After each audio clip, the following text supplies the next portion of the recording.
పట్టపగలే ఇళ్లు గుల్ల చేసే దోపిడీ దొంగలు, తాళం వేసిన ఇళ్లలో వరుస చోరీలకు పాల్పడే ముఠాలు, ఇలాంటి వార్తలు రోజు వింటూనే ఉంటాం. ఇలా పటిష్టమైన తలుపులు, తాళాలు వేసిన ఇళ్లలోనూ దొంగతనాలు జరుగుతున్న ఈ రోజుల్లో ఒడిశాలోని ఓ గ్రామంలో ఇళ్లకు కనీసం తలుపులు లేకున్నా ఇప్పటివరకు ఒక్క దొంగతనం కూడా జరగలేదు. వినడానికి ఆశ్చర్యంగా ఉన్నా ఇది అక్షరాల నిజం. ఈ ప్రత్యేకతే ఆ గ్రామాన్ని పర్యాటక ప్రాంతంగా మార్చింది. మరి మనము ఆ గ్రామ ప్రత్యేకతను చూద్దామా?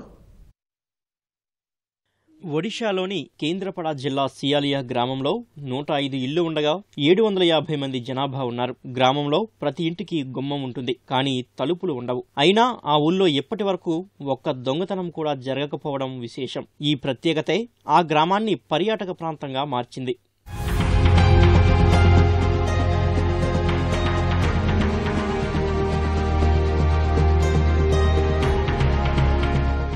సియాలియా గ్రామ ప్రజలు ఆరాధించే ఖారఖాయి దేవి తమ ఇళ్ల గుమ్మం దగ్గర ఉంటుందని నమ్ముతారు. గుమ్మానికి తలుపులు ఏర్పాటు చేస్తే దేవతకు పాదాలు తాకి అపవిత్రమయ్యే ప్రమాదం ఉందని ఆ గ్రామస్తులు భావిస్తారు. ఈ కారణంగానే వారు తలుపులు ఏర్పాటు చేసుకోలేదు. గ్రామదేవత రక్షణగా ఉండగా తమకు తలుపులతో అవసరం ఏముందని అంటున్నారు.